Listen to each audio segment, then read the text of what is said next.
Recording on ಮಾಡ್ಬೇಕು. ಹಾ ಸರಿ, ಓಕೆ ಓಕೆ. ಓ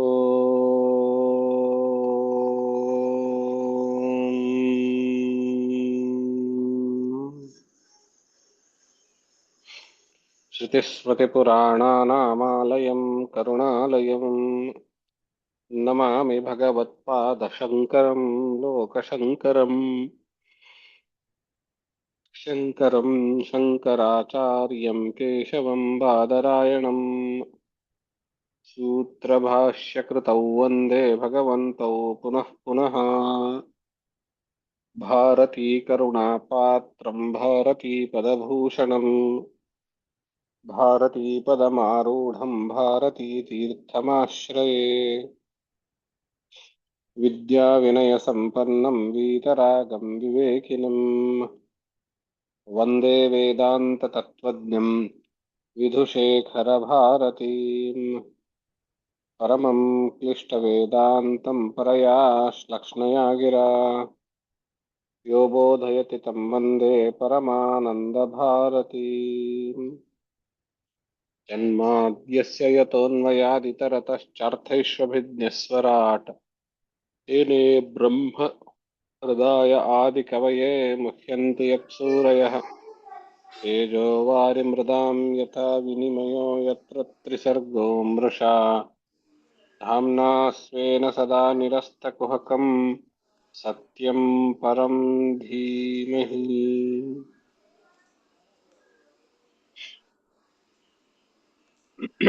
ಜಿಜ್ಞಾಸೆ ಬಾದರಾಯಣ ಪ್ರಣೀತವಾಗಿರುವಂತಹ ಅಷ್ಟಾದಶ ಮಹಾಪುರಾಣಗಳಲ್ಲಿ ಬಹಳ ಶ್ರೇಷ್ಠವಾಗಿರುವಂತಹ ಶ್ರೀಮದ್ ಭಾಗವತ ಮಹಾಪುರಾಣವನ್ನು ನಾವು ಕೈಗೆತ್ತಿಕೊಂಡು 8 ಸ್ಕಂದಗಳನ್ನು ಮುಗಿಸಿ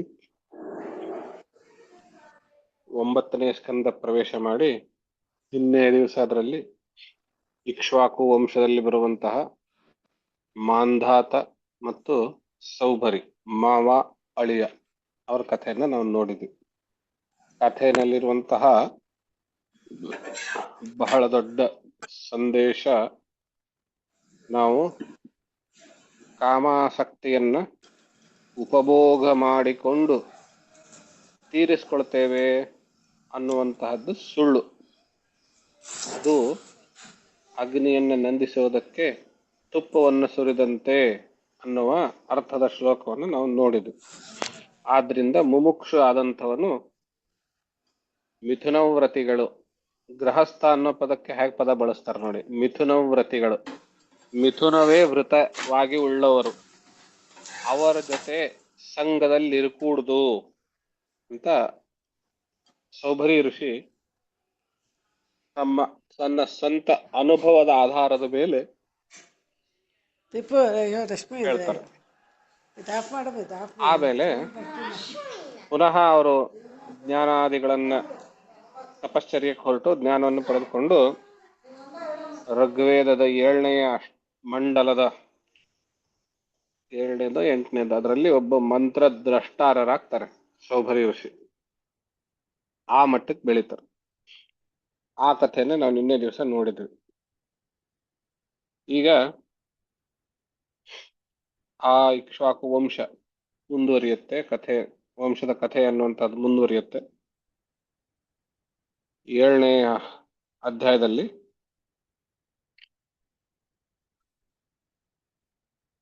ಮಾಂಧಾತುಃ ಪುತ್ರ ಪ್ರವರೋ ಯೋಂಬರೀಷಃ ಪ್ರಕೀರ್ತಿತಃ ಪಿತಾಮಹೇನ ಪ್ರವೃತೋ ಯೌವನಾಶ್ವಶ್ಚ ತತ್ಸುತಃ. ಮಾಂಧಾತನ ಮಗನಾಗಿರುವಂತಹವನು ಅಂಬರೀಷ. ಅದು 3 ಜನ ಮಕ್ಕಳು ಗಂಡು ಹುಡುಗರು ಅಂತ ಹೇಳಿದ್ರಲ್ಲ, ಅದರಲ್ಲಿ 2ನೇಯವನು ಇವನು ಅಂಬರೀಷ. ಅವನ ಮಗ ಯುವನಾಶು. ಆ ಯುವನಾಶು ಅವರ ತಾತನಿಗೆ ದತ್ತು ಹೋಗ್ತಾನೆ. ಅಂದ್ರೆ ಮಾಂಧಾತುವಿನ ವಿಷಯದಲ್ಲಿ, ಅಂದ್ರೆ ಅಂಬರೀಷನ ತಾತನ ಕಡೆಯಿಂದ ದತ್ತು ಹೋಗ್ತಾನೆ, ತಾಯಿಯ ತಂದೆ ಕಡೆಯಿಂದ. ಹಾಗೆ ದತ್ತು ಹೋಗಿರೋದ್ರಿಂದ ಈ ಮಾಂಧಾತು ವಂಶದಲ್ಲಿ ಅವನು ಯೌವನಾಶ್ವ ಎಂಬ ಹೆಸರಿನಿಂದ ಗುರುತಿಸಿಕೊಂಡು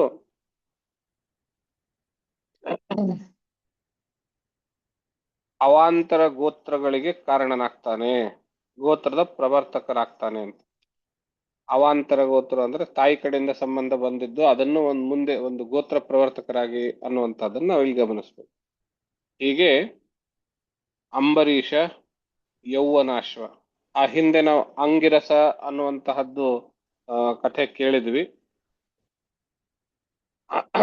ಆಂಗಿರಸ, ಅಂಬರೀಷ, ಯೌವನಾಶ್ವ ಇವು ಮೂವರು ಅವಾಂತರ ಗೋತ್ರಗಳಿಗೆ ಕಾರಣನಾಗಿ ನಂತರ ಈ ಯೌವನಾಶ್ವನ ಮಗ ಹರಿತ ಅನ್ನುವಂಥವನು, ಹರಿತಸ್ಯ ಅನ್ನುವಂತಹ ಗೋತ್ರಕ್ಕೆ ಇವರು ಪ್ರವರ್ತಕರಾಗ್ತಾರೆ, ಇವರು ಪ್ರವರ ಕರ್ತೃಗಳು ಆಗ್ತಾರೆ, ಅಂಗಿರಸ, ಅಂಬರೀಷ, ಯೌವನಾಶ್ವ ಅನ್ನುವಂಥವ್ರು.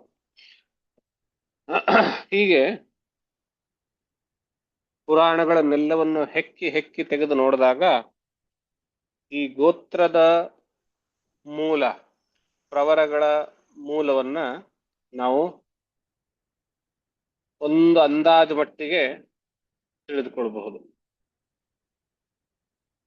ಬೆಂಗಳೂರಿನ ಒಂಟಿಕೊಪ್ಪಲ್ ಪಂಚಾಂಗ, ಮಹಾರಾಷ್ಟ್ರದ ದಾತೆ ಪಂಚಾಂಗ, ಕರ್ನಾಟಕದ ಧಾರವಾಡದಲ್ಲಿ ಇರುವಂತಹ ಧಾರವಾಡ ಪಂಚಾಂಗ, ಇನ್ನು ಅನೇಕ ಕೆಲವು ಸಂಸ್ಥೆಗಳು ಬಹಳ ಯೋಚನೆ ಮಾಡಿ ಈ ರೀತಿ ಪುರಾಣಗಳನ್ನ ಹುಡುಕಿ ಹುಡುಕಿ ಹುಡುಕಿ ವರ್ಷಕ್ಕೆ 5 10 ಅನ್ನೋ ರೀತಿಯಲ್ಲಿ ಪ್ರವರಗಳನ್ನ ಮೂಲ ಹುಡುಕಿ ಈ ಗೋತ್ರಗಳಿಗೆ ಇವರು ಪ್ರವರ್ತಕರು ಅನ್ನುವಂತಹ ರೀತಿಯಲ್ಲಿ ಗೋತ್ರದ ಪಟ್ಟಿಯನ್ನ ಪರಿಷ್ಕರಣೆ ಮಾಡ್ತಾ ಇದ್ದಾರೆ. ಇಲ್ಲಿವರೆಗೂ ಹೆಚ್ಚು ಕಡಿಮೆ 250ಕ್ಕೂ ಹೆಚ್ಚು ಗೋತ್ರ ಪ್ರವರ್ತಕರ ಪರಿಷ್ಕರಣೆ ಅನ್ನುವಂತಹದ್ದು ಮಾಡಿದ್ದಾಗಿದೆ. ಈಗ ಗೋತ್ರದ ವಿಷಯಕ್ಕೆ ಸಂಬಂಧಪಟ್ಟಂತೆ ಪುಸ್ತಕಗಳು ಬರ್ತಾ ಇದ್ದಾವೆ. ನಾವಿಲ್ಲಿ ಸ್ವಲ್ಪ ಯೋಚನೆ ಮಾಡಬೇಕು. ನಮಗೆ ಒಂದು ರೀತಿ ಚಿಂತನೆಗೆ ಹಚ್ಚುವಂತಹ ಪ್ರಶ್ನೆ, ಆ ಪ್ರಶ್ನೆಗೆ ಉತ್ತರ ಅನ್ನುವಂತಹದ್ದು ನನಗಿನ್ನೂ ಸಿಕ್ಕಿಲ್ಲ. ಗೋತ್ರ ಬರುವಂತಹದ್ದು ರಕ್ತ ಸಂಬಂಧದಿಂದ, ಇದರಲ್ಲಿ ಯಾವ ಸಂಶಯ ಇಲ್ಲ.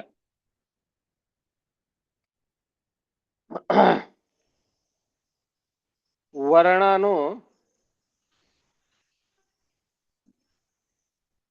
ರಕ್ತ ಸಂಬಂಧದಿಂದಲೇನೆ ಬರಬೇಕು ಅನ್ನುವಂತಹದ್ದು, ಬಂದಿರಲಿಕ್ಕೆ ಬೇಕು ಅನ್ನುವಂತಹದ್ದು ಗ್ರಹಿಕೆ.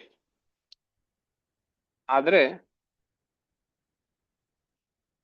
ನಾವು ನೋಡ್ತೀವಿ ಇವತ್ತಿನ ನಮ್ಮ ಸಮಾಜದಲ್ಲಿ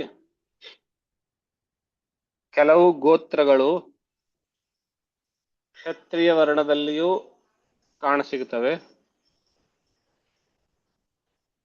ಬ್ರಾಹ್ಮಣ ವರ್ಣಗಳಲ್ಲಿಯೂ ಕಾಣಸಿಗ್ತವೆ, ವೈಶ್ಯ ವರ್ಣಗಳಲ್ಲಿಯೂ ಕಾಣಸಿಗ್ತವೆ, ಶೂದ್ರ ವರ್ಣದಲ್ಲಿಯೂ ಕಾಣಸಿಗ್ತವೆ. ಶೂದ್ರರಲ್ಲಿಯೂ ಗೋತ್ರಗಳು ಅಂತ ಇರುತ್ತೆ. ಕ್ಷತ್ರಿಯ ಮತ್ತು ಶೂದ್ರರಲ್ಲಿ ಕಾಮನ್ ಗೋತ್ರಗಳು ಹೆಚ್ಚು. ಬ್ರಾಹ್ಮಣ ಮತ್ತು ಕ್ಷತ್ರಿಯರಲ್ಲಿಯೂ ಕೂಡ ಕಾಮನ್ ಗೋತ್ರಗಳು ಹೆಚ್ಚು. ಇದನ್ನ ನಾವು ಹೇಗೆ ಅರ್ಥೈಸ್ಬೇಕು ಅನ್ನುವಂಥದ್ದು, ಇವಾಗ ಕಾಶ್ಯಪ ಅನ್ನುವಂಥದ್ದು ಒಂದು ಗೋತ್ರ. ಈ ಗೋತ್ರ 4 ವರ್ಣಗಳಲ್ಲಿಯೂ ಸಿಗುತ್ತೆ. ಗೋತ್ರವು ರಕ್ತದಿಂದಲೇನೆ ಬಂದಿರೋದು ಅಂತ, ರಕ್ತ ಸಂಬಂಧದಿಂದಲೇನೆ ಬಂದಿರೋದು ಅಂತ ಆದ್ರೆ ಕಾಶ್ಯಪ ಗೋತ್ರದವರಿಗೆ ದಾಯಾದಿಗಳು ಅಂತ ಆಗುತ್ತೆ. ಆದ್ರಿಂದಲೇನೆ ಸಗೋತ್ರದಲ್ಲಿ ವಿವಾಹ ಅನ್ನೋದು ಮಾಡೋದಿಲ್ಲ. ಇದೇ ಮಾತನ್ನ ನಾವು ಗ್ರಹಿಸಿದ್ರೆ ಕಾಶ್ಯಪ ಗೋತ್ರದವರು ಕ್ಷತ್ರಿಯರಲ್ಲಿಯೂ ವೈಶ್ಯರಲ್ಲಿಯೂ ಮತ್ತು ಶೂದ್ರರಲ್ಲಿಯೂ ಕಾಣಸಿಗುವುದರಿಂದ ಅವರೆಲ್ಲರೂ ಪರಸ್ಪರ ದಾಯಾದಿಗಳಾಗಬೇಕಲ್ಲ ಅನ್ನುವಂತಹ ಪ್ರಶ್ನೆ ಬರುತ್ತೆ. ಇದಕ್ಕೆ ಉತ್ತರ ಇನ್ನೂ ಸಿಕ್ಕಿಲ್ಲ. ಈ ಗೋತ್ರದ ಹಿನ್ನೆಲೆ ಹುಡುಕಿಕೊಂಡು ಹೊರಟು ಹೋದವರು ಒಂದು ತಕ್ಕ ಮಟ್ಟಿಗೆ ಸಮಾಧಾನ ನೋಡ್ತಾರೆ. ಏನು ಅಂದ್ರೆ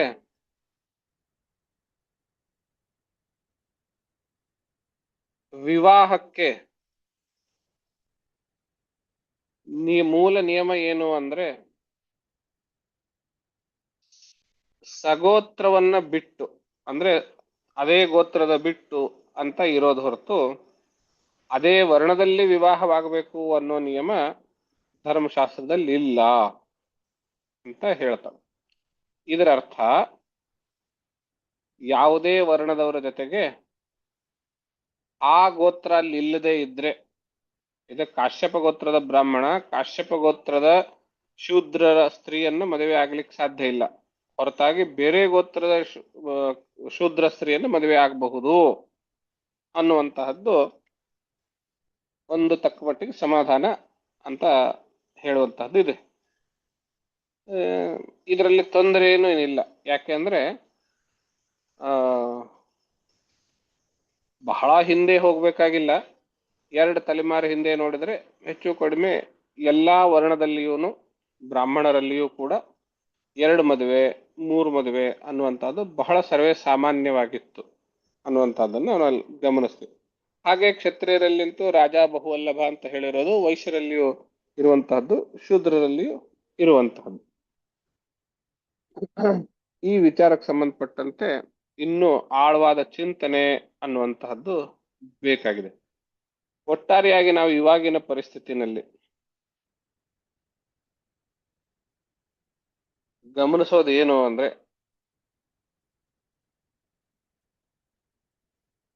ಮಹಾಭಾರತದ ಒಂದು ಕಡೆಯಲ್ಲಿ ಭೀಷ್ಮರಿಂದ ಒಂದು ಮಾತು ಬರ್ತದೆ. ಇವಾಗಿರುವಂತಹ ನಮ್ಮ ಕ್ಷತ್ರಿಯ ಕುಲಗಳು ವರ್ಣ ಸಂಕರವಾಗಿ ತಮ್ಮ ಶುದ್ಧತ್ವವನ್ನ ಕಳೆದುಕೊಂಡಿದ್ದಾವೆ ಅಂತ ಒಂದು ಮಾತು ಬರುತ್ತೆ, ಮಹಾಭಾರತದ ಕಾಲದಲ್ಲಿರುವಂಥದ್ದು. ಅದೇ ಮಾತನ್ನ ನಾವು ಇತರ 3 ವರ್ಣಗಳಿಗೂ ಹೇಳಬಹುದು. ಕ್ಷತ್ರಿಯರಲ್ಲಿ ಸಂಕರ ಆಗಿದೆ ಅಂದ್ರೆ ಬ್ರಾಹ್ಮಣರಲ್ಲಿ ಆಗಿರ್ಲಿಕ್ಕುಂಟು, ವೈಶ್ಯರಲ್ಲೂ ಆಗಿರ್ಲಿಕ್ಕುಂಟು, ಶೂದ್ರಲ್ಲೂ ಆಗಿರ್ಲಿಕ್ಕುಂಟು. ಆ ಕಾಲದಲ್ಲಿ ಆಗಿರುವಂತಹ ವರ್ಣ ಸಂಕರದ ಆಧಾರದ ಮೇಲೇನೆ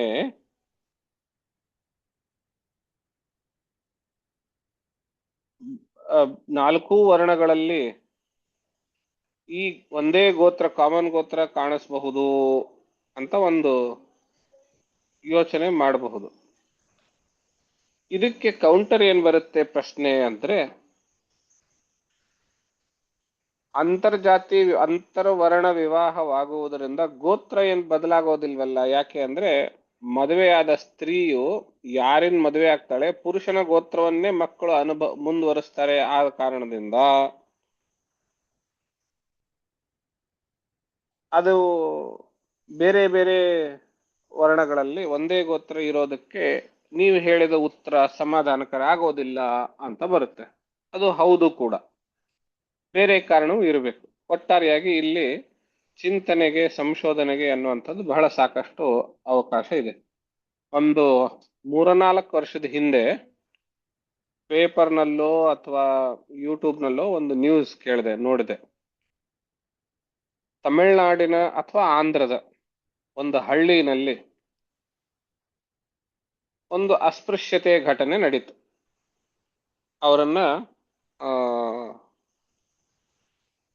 ಸ್ಪರ್ಶ ಮಾಡ್ಲಿಕ್ಕೆ ಬಿಡೋದಿಲ್ಲ, ಹೀಗೆಲ್ಲ ಏನೋ ಬಂತು. ಮದುವೆ ಆಗ್ಲಿಕ್ಕೆ ಬಿಡೋದಿಲ್ಲ ಅಂತ. ಹುಡುಗರು ಮದುವೆ ಆಗೋದು ಹೀಗೇನೋ ಇತ್ತು. ಅಲ್ಲಿ ಜಾತಿಯ ಒಂದು ಅಡ್ಡಗೋಡೆ ಬಂದ್ಬಿಟ್ಟು ಮದುವೆ ಅನ್ನುವಂತಹದ್ದು ಮಾಡ್ಲಿಕ್ಕೆ ಆಗೋದಿಲ್ಲ ಅಂತೆಲ್ಲಾದಾಗ ಆ ಊರಿಗೂರೇ 2 ಭಾಗ ಆಯಿತು. ಆ ಸಂದರ್ಭದಲ್ಲಿ ಅಲ್ಲಿರುವಂತಹ MP, ಅವ್ರ ಹೆಸರು ನೆನಪಿಲ್ಲ, ಆ ಪ್ರಾಂತದ MP ಅಲ್ಲಿ ಸಂದರ್ಭಕ್ಕೆ ಬಂದಾಗ ಅವರು ಕೇಳಿದ್ರು ಏನ್ ವಿಷಯ ಇದೆಲ್ಲ ಅಂತ ನೋಡಿದಾಗ, ಯಾರನ್ನ ಈ ವ್ಯಕ್ತಿ ನಮ್ಮ ಜೊತೆಗೆ ಕಲಿಸ್ಕೊಳ್ಳಿಕ್ ಸಾಧ್ಯ ಇಲ್ಲ ಅಂತ ಹೇಳಿ ದೂರ ಮಾಡ್ತಾ ಇದ್ದಾರೋ ಅವನ ಗೋತ್ರ ಈ MP ಗೋತ್ರ ಒಂದೇನೆ ಆಗಿತ್ತು. ಆಂಧ್ರದಲ್ಲಿ ಇವತ್ತಿಗೂ ಶೂದ್ರರು ಸಹಿತ ತಮ್ಮ ಗೋತ್ರವನ್ನ ಸ್ಪಷ್ಟವಾಗಿ ನೆನಪಲ್ಲಿ ಇಟ್ಕೊಂಡಿರ್ತಾರೆ. ಮಹಾರಾಷ್ಟ್ರದಲ್ಲಿ, ಕರ್ನಾಟಕದಲ್ಲಿ ಅಷ್ಟು ಕಡಿಮೆ. ಅವ್ರಿಗೆ ಗೋತ್ರದ ಬಗ್ಗೆ ಬಹಳ ಅಭಿಮಾನ ಇದೆ. ಆ ಗೋತ್ರದ ಅವನು MP ಆದಂತವನು ಇಬ್ರು ಕೂಡಿಸ್ಕೊಂಡು ಮಾತನಾಡುವಾಗ ಹಿನ್ನೆಲೆಯಲ್ಲಿ ಮಾತಾಡ್ತಾ ಮಾತಾಡ್ತಾ ನಿಮ್ ಗೋತ್ರ ಯಾವುದು, ಕುಲದೇವರು ಯಾರು, ನಿಮ್ ಕ್ಷೇತ್ರ ಯಾವ್ದಲ್ಲ ಅಂತ ಕೇಳಿದಾಗ ಆ MP ಗೋತ್ರವೇ ಆಗಿತ್ತು. ಆದ್ರಿಂದ ಇವನು ನನ್ನ ದಾಯಾದಿ, ಆದ್ರಿಂದ ನಾನೇ ಕನ್ಯಾದಾನ ಮಾಡ್ಕೊಡ್ತೇನೆ ಅಂತ ಹೇಳಿ MP ನಿಂತುಬಿಟ್ಟು ಆ ಮದುವೆ ನಡೆಸಿದ ಅನ್ನುವಂಥದ್ದು ನ್ಯೂಸ್ ಅನ್ನು ನಾನು ನೋಡಿದ್ದೆ. MP ಇದ್ದಿದ್ದು ರೆಡ್ಡೀಸ್, ವೈಶ್ಯ ಜನಾಂಗದಲ್ಲಿ ಬರ್ತಾರೆ. ಅವನು ಶೂದ್ರ, ಆದರೂ ಸ್ವತಃ MP ಮುತುವರ್ಜಿ ವಹಿಸಿ ಮದುವೆ ಮಾಡಿಕೊಟ್ಟ ಗೋತ್ರದ ಆಧಾರದ ಮೇಲೆ ಅನ್ನುವಂಥದ್ದನ್ನು ನಾನು ನ್ಯೂಸಲ್ಲಿ ನೋಡಿದ್ದೆ. ಇದು ನಾವು ಹೆಚ್ಚು ಸಂಶೋಧನೆ ಅಪೇಕ್ಷೆ ಬಯಸುತ್ತೆ ಅನ್ನುವಂಥದ್ದು ನಾನು ಇಲ್ಲಿ ಹೇಳಿದ್ದೆ. ಇದ್ರ ಬಗ್ಗೆ ತುಂಬಾ ದೊಡ್ಡವರು ತುಂಬಾ ಯೋಚನೆ ಮಾಡಬೇಕಾಗಿದೆ. ನನ್ನ ಅನಿಸಿಕೆಯನ್ನು ನಾನು ಇಲ್ಲಿ ಹೇಳಿದೆ. ಇವತ್ತಿನ ಪಾಠದ ಬಗ್ಗೆ ತಯಾರಿ ಮಾಡ್ಕೊಳ್ತಾ ಇರುವಾಗ ಈ ಮಾತನ್ನ ಗೋತ್ರ ಪ್ರವರ್ತಕರು ಅನ್ನುವಂತಹ ಮಾತು ಬಂದಾಗ ಇಷ್ಟನ್ನೆಲ್ಲ ಹೇಳಲೇಬೇಕು ನಾನು ಅಂತ ಮನಸ್ಸಿನಲ್ಲಿ ಇಟ್ಕೊಂಡಿದ್ದೆ. ಆದ್ರಿಂದ ನಾವು ಇಷ್ಟು ಹೇಳ್ಬೇಕಾಯ್ತು. ಮುಂದೆ ಅಲ್ಲಿಗೆ ಆ ಹಿಂದಿನ ಕಥೆಯಲ್ಲಿ ನೋಡಿದಾಗ ಅಂಗೀರಸರು, ಇವತ್ತಿನ ಕಥೆಯಲ್ಲಿ ಅಂಬರೀಷ ಮತ್ತು ಯೌವನಾಶ್ವ ಹಾರೀತ ಅನ್ನುವಂಥವ್ರು ಅವಾಂತರ ಗೋತ್ರಗಳಿಂದ, ಅಂದ್ರೆ ತಾಯಿ ಸಂಬಂಧದಿಂದ ಗೋತ್ರವನ್ನು ಮುಂದುವರಿಸಿಕೊಂಡು ಬಂದಿದ್ದು ಅನ್ನೋ ರೀತಿಯಲ್ಲಿ ನಾವು ನೋಡ್ತೇವೆ. ಮುಂದೆ ಈ ಮಾಂಧಾತೃವಿನ ಜ್ಯೇಷ್ಠ ಪುತ್ರನಾಗಿರುವಂತಹ ಪುರುಕುತ್ಸ, ಅವನ ವಂಶವನ್ನು ಮುಂದುವರಿಸ್ತಾರೆ. ಆ ಪುರುಕುತ್ಸನಿಗೆ ನಾಗಕನ್ಯೆ ಆಗಿರುವಂಥವಳು ನರ್ಮದಾ ಎನ್ನುವಂಥವಳೊಬ್ಳು ಪತ್ನಿ. ಆ ನಾಗ ಸಹೋದರರೆಲ್ಲರೂ ಅವಳನ್ನ ಆ ಪುರುಕುತ್ಸನಿಗೆ ಮದುವೆ ಮಾಡಿ ಕೊಟ್ಟಿರ್ತಾರೆ. ಯಾಕೆ ಮದುವೆ ಮಾಡಿ ಕೊಟ್ಟಿರ್ತಾರೆ ಅಂತ ಹೇಳಿದ್ರೆ, ಅವನ ಪರಾಕ್ರಮವನ್ನ ಮೆಚ್ಚಿ ನಾಗಲೋಕಕ್ಕೆ ಮೇಲಿಂದ ಮೇಲೆ ಗಂಧರ್ವರು ಬಂದು ಆಕ್ರಮಣ ಮಾಡಿ ತೊಂದರೆ ಕೊಡ್ತಾ ಇರೋದ್ರಿಂದ ಅವರನ್ನು ಎದುರಿಸೋದಕ್ಕೆ ಒಬ್ಬ ಪ್ರಬಲ ರಾಜ ಬೇಕಾಗಿರ್ತಾನೆ ಅನ್ನೋ ಕಾರಣಕ್ಕೆ ಆ ನಾಗ ಸಹೋದರರು ನರ್ಮದೆಯನ್ನ ಪುರುಕುತ್ಸನಿಗೆ ಮದುವೆ ಮಾಡಿ ಕೊಡ್ತಿರ್ತಾರೆ. ಅವಳು ಮದುವೆಯಾಗಿ ಪುರುಕುತ್ಸನನ್ನ ತನ್ನ ತವರು ಮನೆಗೆ, ಅಂದ್ರೆ ಪಾತಾಳ ಲೋಕಕ್ಕೆ, ನಾಗಲೋಕಕ್ಕೆ ಕರೆದುಕೊಂಡು ಹೋಗಿ ಉಪಚಾರಾದಿಗಳನ್ನೆಲ್ಲ ಮಾಡಿದಾಗ ಆ ನಾಗರಾಜನಾಗಿರುವಂತಹ ವಾಸುಕಿಯು ಆ ಪುರುಕುತ್ಸನಿಗೆ ಈ ಎಲ್ಲಾ ರೀತಿಯ ತೊಂದರೆ ಗಂಧರ್ವರಿಂದ ಉಂಟಾಗ್ತಾ ಇರೋದನ್ನೆಲ್ಲ ಹೇಳಿದಾಗ ಅವನು ಆ ಗಂಧರ್ವರನ್ನ ಯುದ್ಧದಲ್ಲಿ ಸಂಹಾರ ಮಾಡಿ ನಾಗಲೋಕವನ್ನ ರಕ್ಷಣೆ ಮಾಡುವಂಥವನಾಗಿರ್ತಾನೆ. ಈ ಕಾರಣದಿಂದ ಆ ವಾಸುಕಿಯು, ನಾಗರ ಅಧಿಪತಿ ಆಗಿರುವಂತಹ ವಾಸುಕಿಯು ಪುರುಕುತ್ಸನಿಗೆ ಒಂದು ಬಹುಮಾನ ರೂಪದಲ್ಲಿ ವರವನ್ನ ಕೊಡ್ತಾರೆ.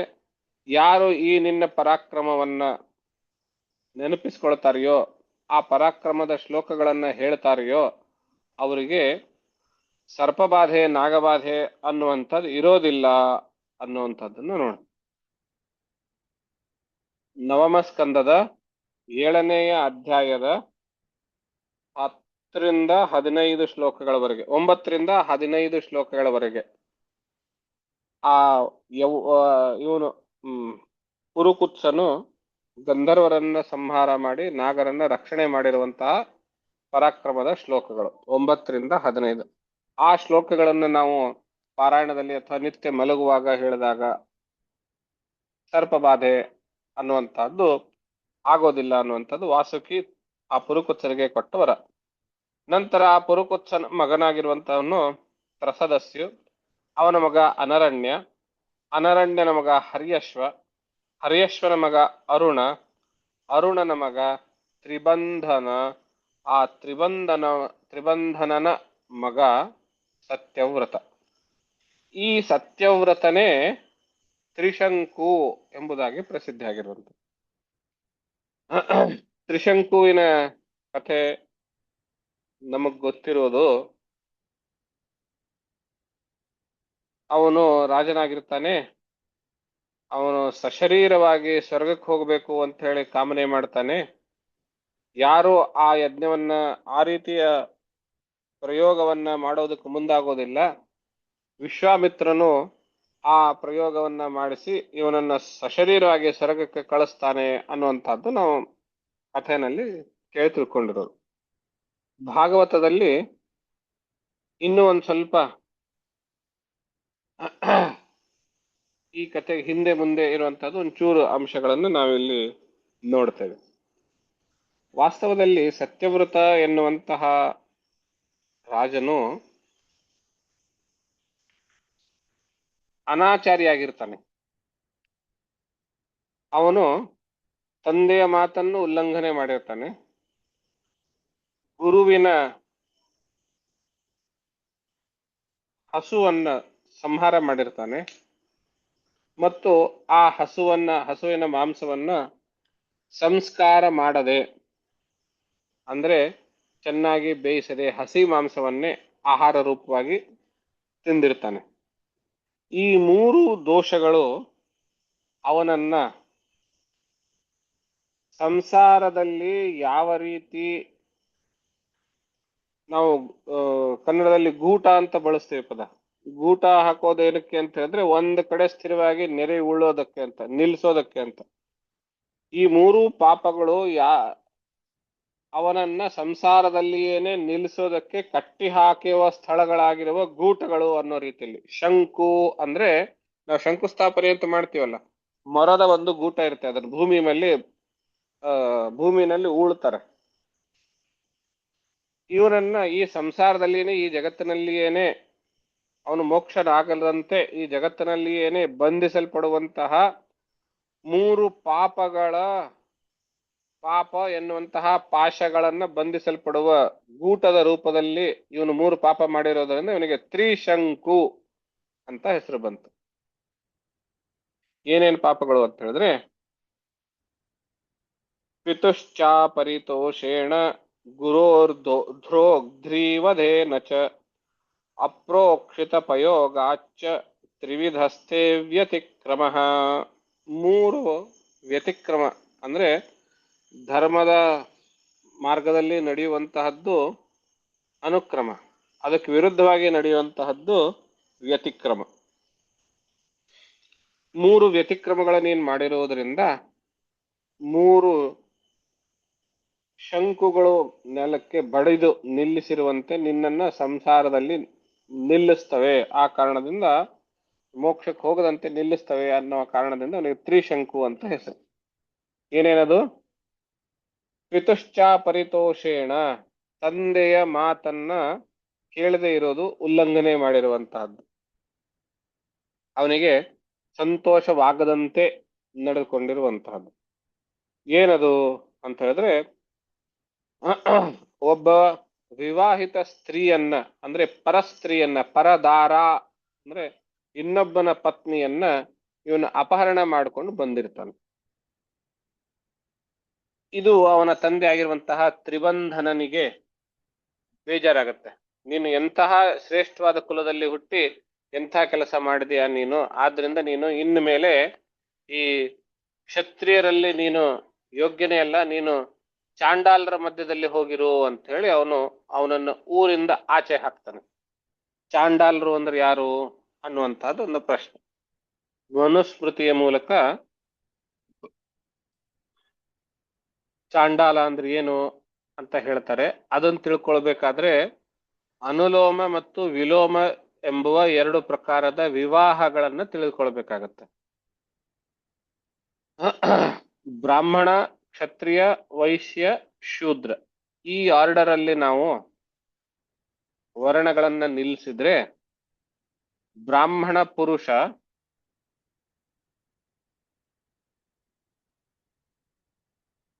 ಕ್ಷತ್ರಿಯ ಸ್ತ್ರೀ, ವೈಶ್ಯ ಸ್ತ್ರೀ ಅಥವಾ ಶೂದ್ರ ಸ್ತ್ರೀ ಇವರನ್ನ ಮದುವೆಯಾದ್ರೆ ಇದು ಅನುಲೋಮ ವಿವಾಹ. ಗಮನ ಇರಲಿ, ಬ್ರಾಹ್ಮಣ ಪುರುಷ ಬ್ರಾಹ್ಮಣ ಸ್ತ್ರೀ ಅಲ್ಲ. ಬ್ರಾಹ್ಮಣ ಪುರುಷ ಕ್ಷತ್ರಿಯ ಸ್ತ್ರೀ, ವೈಶ್ಯ ಸ್ತ್ರೀ ಅಥವಾ ಶೂದ್ರ ಸ್ತ್ರೀ, ಇದಕ್ಕೆ ಅನುಲೋಮ ವಿವಾಹ ಅಂತ ಕರೀತಾರೆ. ಅದೇ ರೀತಿ ಕ್ಷತ್ರಿಯ ಪುರುಷ ವೈಶ್ಯ ಸ್ತ್ರೀ, ಶೂದ್ರ ಸ್ತ್ರೀಯನ್ನ ಮದುವೆ ಆದ್ರೆ ಅದು ಅನುಲೋಮ ವಿವಾಹ. ಹಾಗೇನೆ ವೈಶ್ಯ ಪುರುಷ ಶೂದ್ರ ಸ್ತ್ರೀಯನ್ನ ಮದುವೆ ಆದ್ರೆ ಅದು ಅನುಲೋಮ ವಿವಾಹ.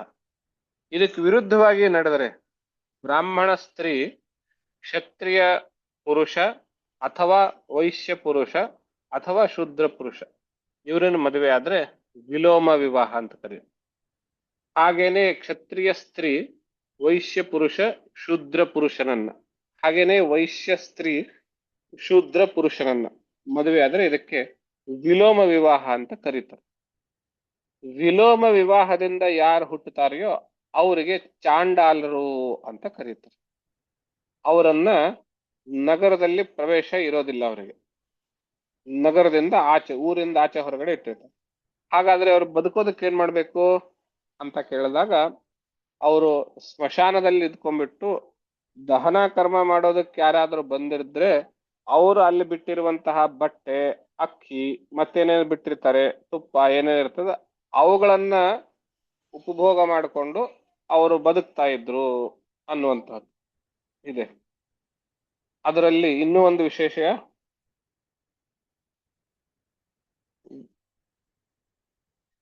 ವೈಶ್ವದೇವ ಅನ್ನುವಂತಹ ಮಾಡುವಾಗ ಬಲಿಹರಣ ಅಂತ ಹಾಕ್ತೀವಲ್ಲ, ವೈಶ್ವದೇವ ಮಾಡಿ ಉಳಿದ ಅನ್ನವನ್ನ, ಸ್ವಲ್ಪ ಅನ್ನವನ್ನ ಏನಿರುತ್ತೆ ಅದನ್ನ ಬಲಿಹರಣ ಅಂತ ಹೇಳಿ ಹಾಕ್ತಾರೆ. ಬಲಿಹರಣ ಹಾಕುವಾಗ ಹೇಳ್ತಾರೆ ಶ್ವಚಾಂಡಾಲ ಭೂಪತಿತ ವಾಯಸೇಭ್ಯ ಅಂತ.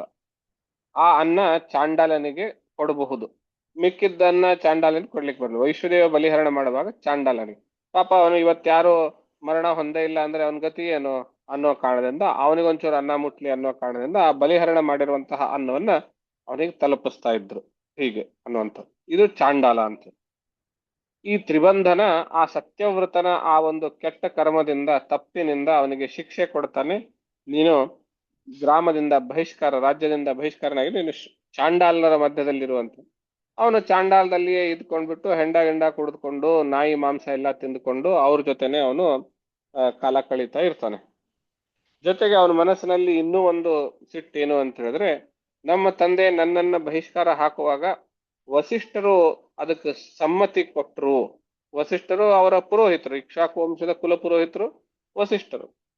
ಆದ್ರಿಂದ ವಸಿಷ್ಠರು ಇದಕ್ಕೆ ಸಮ್ಮತಿ ಕೊಟ್ರಲ್ಲ ಅನ್ನೋ ಕಾರಣದಿಂದ ಅವನು ತನ್ನ ಕುಲಪುರೋಹಿತರಾಗಿದ್ರು ವಸಿಷ್ಠರನ್ನ ಬಿಟ್ಟು ವಿಶ್ವಾಮಿತ್ರರನ್ನ ಆಶ್ರಯಿಸ್ತಾನೆ. ಅಷ್ಟೇ ಅಲ್ಲದೆ ವಸಿಷ್ಠರ ಮೇಲಿರುವಂತಹ ಸಿಟ್ಟಿನಿಂದ ನನಗೆ ಬಹಿಷ್ಕಾರ ಹಾಕ್ಸಿದ್ರು ಇವರು ಅನ್ನೋ ಕಾರಣದಿಂದ ರಾತ್ರಿ ಹೊತ್ತು ಕಳ್ಳತನದಿಂದ ಹೋಗಿ ವಸಿಷ್ಠರ ಒಂದು ಗೋವನ್ನ ಓಡಿಸಿಕೊಂಡು ಬಂದು ಅದನ್ನ ಸಂಹಾರ ಮಾಡಿ ಆ ಗೋ ಮಾಂಸವನ್ನ ತನ್ನ ಹೊಟ್ಟೆ ತುಂಬಿಸ್ಕೊಳ್ಳೋದಕ್ಕೆ ತಿಂದಿರ್ತಾನೆ. ಇಲ್ಲಿ ಅವನು ಎರಡು ದೋಷ ಮಾಡಿದಾಗಾಯ್ತು. ಒಂದು, ಗುರುವಿನ ಗೋವಿನ ವಧೆ. ಇನ್ನೊಂದು, ಆ ಮಾಂಸವನ್ನ ಸಂಸ್ಕಾರ ಮಾಡದೆ ಹಸಿ ಮಾಂಸವನ್ನೇ ಬೇಯಿಸದೆ ಹಸಿ ಮಾಂಸವನ್ನೇ ತಿನ್ನೋದು. ಹೀಗಾಗಿ ಈ ಮೂರು ಪಾಪಗಳನ್ನು ಮಾಡಿರೋದ್ರಿಂದ ಪಿತುಶ್ಚಾಪರಿತೋಷಣ, ತಂದೆಗೆ ಸಂತೋಷವನ್ನುಂಟು ಮಾಡದೇ ಇರೋದು.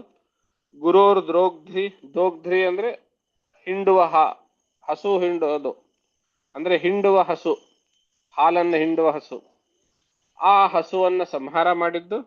ಅಪ್ರೋಕ್ಷಿತ ಪಯೋಗಾಚ್ಚ, ಪ್ರೋಕ್ಷಣೆ ಮಾಡದೇನೆ ಅಂದ್ರೆ ಸಂಸ್ಕಾರ ಮಾಡದೇನೆ ಬೇಯಿಸದೇನೆ ಅದನ್ನ ತಿಂದಿದ್ದು. ಈ ಮೂರು ವ್ಯತಿಕ್ರಮಗಳು ಅವನಿಂದ ನಡೆದವು. ಆದ ಕಾರಣದಿಂದ ಅವನು ತ್ರಿಶಂಕು ಅಂತ ಅವನಿಗೆ ಹೆಸರು ಬಂತು. ಇನ್ನು ಇವರೆಲ್ಲರೂ ಅವನ ಮನಸ್ಸಿನಲ್ಲಿ ಈಗಾಗಲೇ ಅವನು ರಿಬೆಲ್ಲು. ವಿಶ್ವಾಮಿತ್ರರು ಒಂದ್ ರೀತಿ ರಿಬೆಲ್ಲೇನೆ. ಅವ್ರ ಕಥೆ ನಿಮ್ಗೆಲ್ರಿಗೆ ಗೊತ್ತಿದೆ. ಬ್ರಹ್ಮರ್ಷಿ ಅನ್ನಿಸ್ಕೊಳ್ಬೇಕು ಅನ್ನೋ ಕಾರಣದಿಂದ ಅವ್ರು ಏನೇನೆಲ್ಲ ಮಾಡಿದ್ರು ಆ ಎಲ್ಲಾ ಕರ್ಮಗಳ ಅಥವಾ ಅವರು ಮಾಡಿರುವಂತಹ ಸಾಹಸಗಳ ಹಿಂದೆ ಇರುವಂತಹದ್ದು ರಿಬೆಲ್ಲೆ. ಆ ಒಂದು ಯುದ್ಧದಲ್ಲಿ ಕೌಶಿಕನಾಗಿರುವಾಗ ವಸಿಷ್ಠರ ಆಶ್ರಮದಲ್ಲಿ ಒಂದೇ ಒಂದು ಹಸುವಿನಿಂದ ರಾಜನ ಸಂಪತ್ತನ್ನು ಮೀರಿಸುವಂತಹ ಸಂಪತ್ತು ಅವನಿಗೆ ಕಾಣಿಸ್ತಲ್ಲ, ಅದರಲ್ಲಿ ತನಗೆ ಆ ಗೋವನ್ನು ತೆಗೆದುಕೊಂಡು ಬರ್ಲಿಕ್ಕಾಗಲಿಲ್ಲಲ್ಲ ಅನ್ನೋ ಕಾರಣದಿಂದ ಇವರು ರಿಬೆಲ್ಲೆ. ಹಾಗಾಗಿ ಇಬ್ರು ರಿಬೆಲ್ಲನ್ನ ಸೇರಿಸ್ಕೊಂಡು ಬಿಟ್ಟು, ನಾನು ಕ್ಷತ್ರಿಯನಾಗಿದ್ದೇನೆ, ಸಶರೀರವಾಗಿ ಸ್ವರ್ಗಕ್ಕೆ ಹೋಗ್ತೇನೆ ಅಂತ ವಿಶ್ವಾಮಿತ್ರರನ್ನ ಆಶ್ರಯಿಸಿ ಹಠ ಮಾಡಿ ಅಲ್ಲಿ ಹೋಗಿದ್ದು. ಆದ್ರೆ ಇವನು ಮಾಡಿರುವಂತಹ ಪಾಪಗಳು ಸ್ವರ್ಗಕ್ಕೆ ಕಾಲಿಡ್ಲಿಕ್ಕೆ ಆಗ್ತಾ ಇರಲಿಲ್ಲ. ಆ ಕಾರಣದಿಂದ ದೇವತೆಗಳು ಅವನನ್ನ ಮೇಲಿಂದ ದೂಗಿದ್ರು.